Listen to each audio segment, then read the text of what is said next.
Hello and welcome to the 13th part of our Dominion 6 guide for new players. In this part we're going to continue growing our infrastructure and we're going to go over some of our mid-game goals. So what are our goals? We want to get all of our new fortresses producing troops and mages, and we want to be able to leverage our growing research advantage against Bandar Log, who I think will be the easier of the two pretenders to fight currently. Abyssia, as we can see, is currently stuck underground for the most part. They are able to get onto this island, but with their heat dominion, they will not be able to cross these rivers. As such, I think because they are contained currently underground, they will be the harder of the two pretenders to fight. Because they are underground, it means our troops will not be able to fight well against theirs, so we'll take heavy losses against them regardless of preparation. Because they haven't expanded much underground, however, by taking the fight to Bandar Log, they shouldn't be able to intervene, and hopefully we can deal a decisive strike to the Monkey Nation before Abyssia is any way ready to counterattack. So to do that, let's keep expanding and growing our infrastructure. So let's get our commanders with their actions. Conrad here has searched this site here. We're going to move him up to Elkland so he can build us a lab and site search. We have Shan here. We're going to move him to the Forest of Gila. We have no troops currently in Comberg. For Tarabal, another one of our commanders, we're going to get him to move into Summer Edge along with Frithvigern. He's going to pick up the rest of these heavy cavalry to come and assist him. Lothar is going to head into the Land Pristine so he can start expanding up to the north. We're going to get this guy here to build us another palisades here in the Land Pristine so we can start pumping out those Hoburgs. Let's start cycling through some of our other commanders. There'll be a lot of scouts that are here. We can see, finally, we see the fortification of Bandar Log. This is going to be our main target. We're going to want to take, first of all, this throne here so they no longer have a claim on it. Try and cut them off from the south, and then maybe wrap back around to Bandar Log while we have some Black Lords dealing with the provinces down here. Let's continue sending our scouts out. We'll just check the Chilad Caverns, just to make sure there's no other further paths. And otherwise, we're going to keep our guys here in the hole. We'll get our men to search. We'll get our Black Lord to patrol. And we're going to wait here for reinforcements to be ready to come from above ground.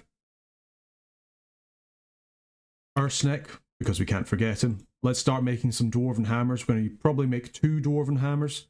And we're going to use them to start making Owl Quills as soon as we get our guys in position. Folk here is going to search. We're going to get Rathari to build, first of all, a laboratory over here.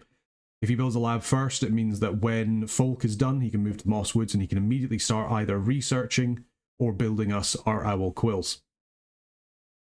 As for our scouts, this is the scout here that's managed to find Abyssia. We'll move him just to the south to see what's there. We'll move this commander here. We'll pick up these crossbowmen. And we will probably actually just get him to move to Summer Edge as well. We'll tell those crossbows just to fire. And they'll be able to help take this province here. As it comes for our other scouts, let's just keep a good heading into Bandar Log. We want to make sure that we have as much information on their territory as we possibly can. We have some of our Bakamono here in Underhome. We're going to grab some of these guys and move them over with Rezo. He's probably going to help us take this province over here in Miledeep. And with that, that's all our actions done. So let's do some recruitment. So let's go to Ulm. We want to get a Master Smith. I also want to get a Master Mason. The Master Mason is an interesting commander. He doesn't really command the troops very well. He's not particularly useful in combat. What he does give is a defense bonus to castles, a massive siege bonus for how much it costs to recruit him, but also he is a Mason, which means he can construct more advanced forts than other commanders. This will help us by letting us upgrade our forts so they have 3 commander points per turn, so we can get a lot more mages than anybody else. So we're going to recruit him so he comes out next turn so he can start helping us really improve our infrastructure across the map. Other than that, we're going to go back over to recruiting 5 Lord Guardians. We're going to get some more Knights as well, and we'll just start getting a couple more Infantry of Ulm from here. I'm going to repeat recruitment so it does this forever. We're also going to take a little look at our other dudes here. So Pippin, for example, over here, rather than doing that, he's going to build a temple. Because we obviously made them stop doing that so that we could get that last bit of research as soon as possible. We're also going to construct over here another temple. Fortunately, we have the income in order to support this, which is very, very nice. Over here in Felden Forest, we're going to recruit another Master Smith, but we're also going to recruit a bunch more Infantry of Ulm.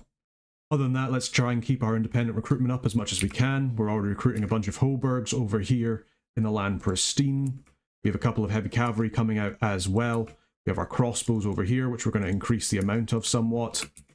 And we've got our regular forest tribe guys here. They'll just be used to die effectively, so our other units don't have to. And with that, we've used the majority of our treasury already. I think that's pretty good going. We're going to see if we can get anything in the hole. We can. We're going to recruit a bunch of these Berktide guys here. These guys have nets. The nets are really good because what happens is you throw the net on them, they get immobilized, and when things are immobilized, their defense skill goes down quite a lot. So even though these troops aren't particularly good, they also have a little bit of dark vision, so their attack skill and defense skill won't be as bad as our normal troops. And they can do okay with their stone spears. Their protection's 6. We just expect them to die. That's absolutely fine. So they're going to be more of our auxiliary forces. I think we're going to hold over with that 400 gold that we have left in our treasury over to the next turn. So we've done our recruitment, we've done our actions. Let's double check our research. So currently in research we are getting enchantment 3. We're going to get evocation 3. An alteration 3 after that, and that's going to be our baseline magic. This is a very good start for the early game. Once we have all of this researched, then we can start focusing on some more mid-game research. As it stands just now, I think we'll probably go down the path of either conjuration or evocation. We might even get some construction. We'll just have to see how we do. But as it stands, that is that. We also managed to get some water gem income, which is very, very nice. I believe that's from our province over here in Cybermark, who we're also going to increase the province defense of. We'll just make sure that everywhere that we can has good province defense so we can fight off against the unrest. I'm not sure if Bandar Log has any turmoil as part of their dominion. So turmoil effectively works as the opposite of order. It will increase unrest within a province by a certain amount per turn. So we're just going to make sure that we have everybody defended up just to reduce as much unrest as we can. As it comes for the Bakemono, we'll get some more, actually get some more Bakemono this turn. We'll use the rest of our gold, we'll get more of them, we'll get a commander next turn. Just so we can start sending these troops out, they can sneak around, they can get behind people, they have really good attack density. So yeah, we'll use them to our advantage, and with that, I believe that's us done. I'll give you a quick overview of the world as it stands with our moves. And we are ready to proceed.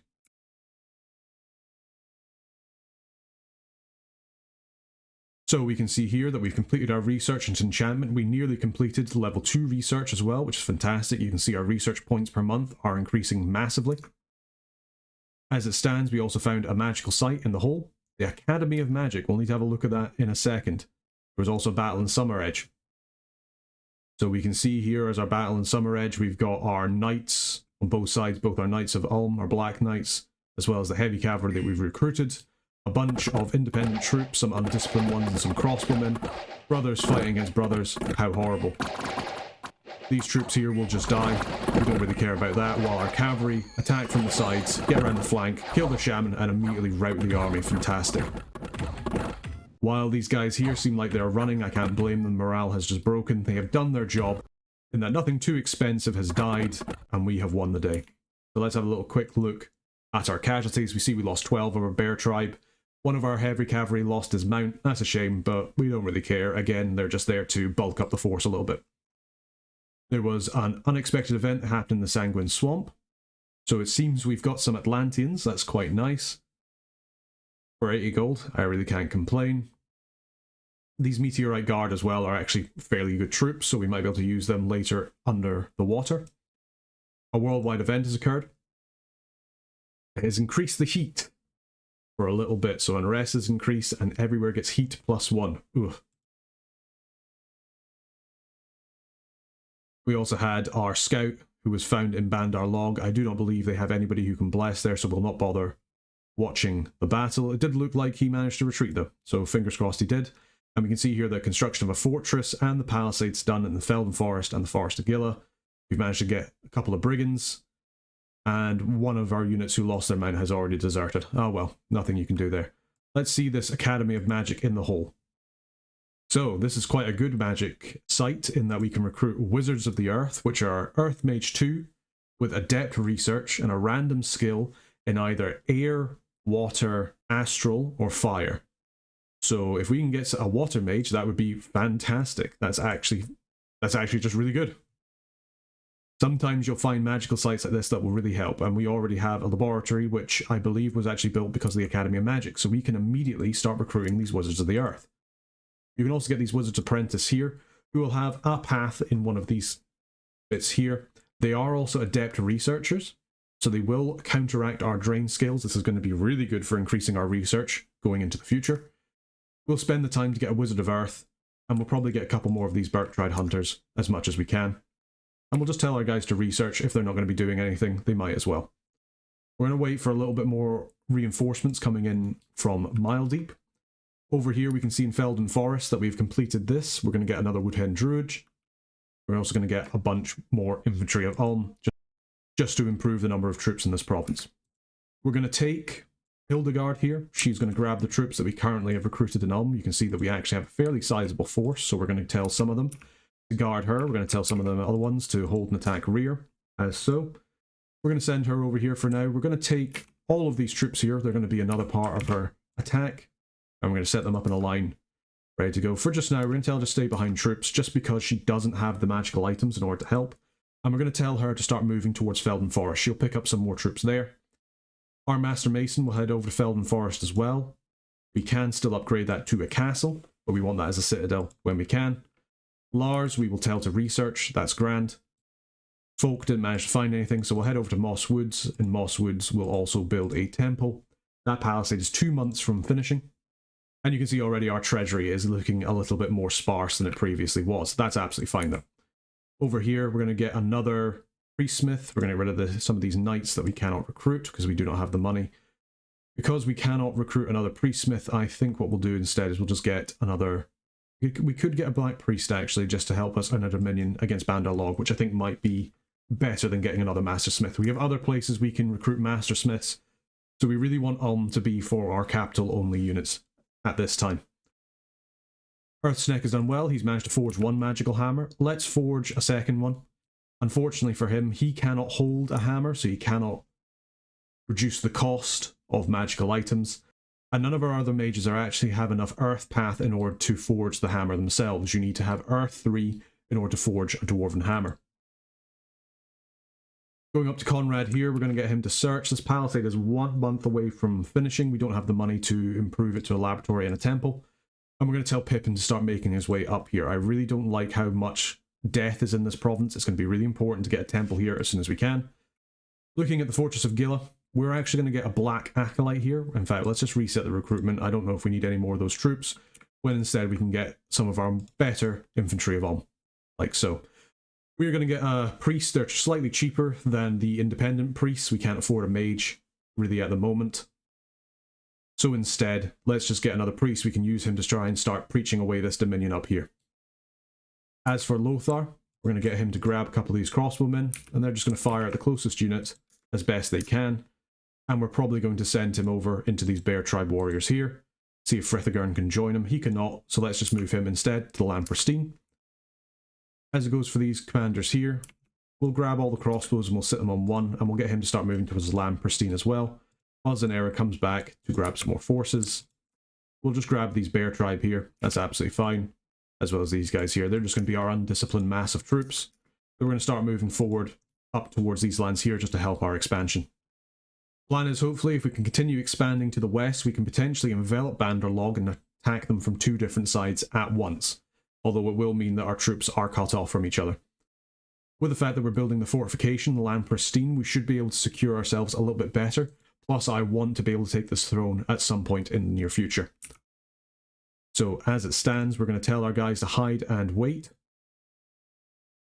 so that they remain in Bandar Log, and we do not have to press N on them every time. As for our scout, we'll continue to move on. It does look like the Chiliad Caverns are the end, so we'll have to move another one of our commanders into Abyssia. As it comes for our little Yomi dudes, we'll move them up. Or not Yomi, sorry, Bakemono. We'll start moving them up. We'll move them into the Mudwater Caves so they can help us against these cavemen when we eventually start to attack them. These Long Dead and Ghoul, we are seeing there's about 140. We don't really have the priests in order to help, although we could potentially bring Lars in. He's only a priest level 1. He will not be very useful for dealing with them, but he'll be better than nothing, so there is always that. as it stands for we're currently recruiting forces. Felden Forest, we are also recruiting a bunch of infantry, probably too many. We'll just take a little bit off that. And we're recruiting more infantry of over in the Forest of Gila. Excellent. So we're actually recruiting quite a fair bit. This is Z-Me here. You can see that he has this Shambler Thrall, which is a trampling unit size 4, as well as a bunch of Meteorite Guard who have 19 protection. So they pretty much have the same protection as our normal troops.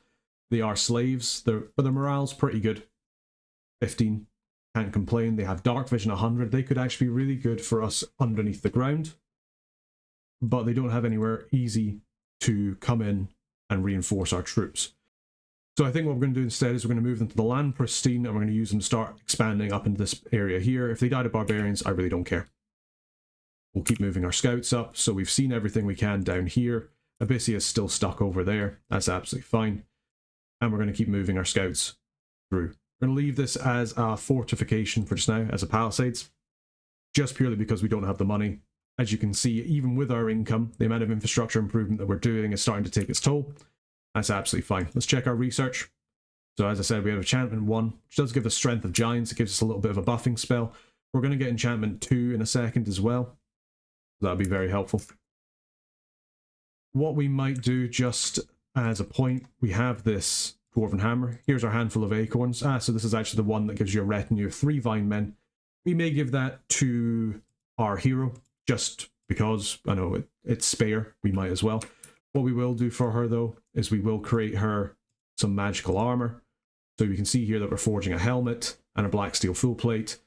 We gave the hammer to this guy here, so when he forges the black steel full plate, he'll get even more of a forge bonus. We can see he's got a forge bonus of 4, so that'll massively reduce the cost. Black steel full plate usually costs 10 gems, so now that will only cost us 6, which is absolutely fine. In fact, the whole thing costs us 9, which is as many earth gems as we get in a turn, so we really cannot complain. Once we have another Dwarven Hammer, we'll be able to start making up our quills from both of our air people. And we will run out of air gems, but that's absolutely fine. I think that's worth it for the research point opportunity. We've gone through all of our messages. Excellent. I think we're ready to go to the next turn because we've done our actions, we've done our recruitment, we've had a little look at our research. Let's end the turn.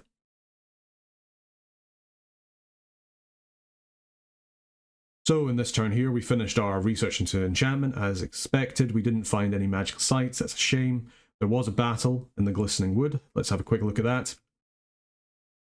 So we can see here we have a couple of our Hobergs. They're going to start firing into this mass of troops here. Our infantry of will come up, as will our cavalry. Our cavalry are smacking against these bear tribe. Bear tribe have started to flee. Excellent. And our troops are doing the work here. And the enemy army is already routed. Fantastic. Good job, boys. So let's have a little look. We lost 1 infantry of which we really cannot complain about. Our Black Knights did really well. Hobergs didn't actually manage to kill anything, but it wasn't really the kind of people they wanted to be fighting, so I think that's absolutely fine. There was also a battle in Lydian Range, where the forces of Bandar Log attacked some independents, but were defeated. There's no way we can see their bless, but you can see here that they came in with far too few of a force against both heavy cavalry and light cavalry, and their macemen just got absolutely destroyed. Unexpected event happened in the Typhian Sea, so our dominion went down, unrest went up. Ugh. But in Yang Keep, we found 8 nature gems. You really cannot complain about that. And a benevolent star rises, which have healed everything in the world. So that's very nice. And we completed our palisades in Elkland. Fantastic. Okay, now with that, I think we'll end this episode here. So thank you very much, everybody, for watching. We get ready for the next one where we continue our expansion. Once we have a better idea of our research, which is about to skyrocket as we give our hammers over to Conrad and Folk, who are both in position and ready to go, our research will start to absolutely skyrocket, and we'll be able to do a lot more interesting spells with our buffing mages. We'll also be ready to start continuing our foray into the underground to take some of those juicy provinces so that we can continue to make our money. Okay, and with that, thank you very much for watching, and until next time, take care.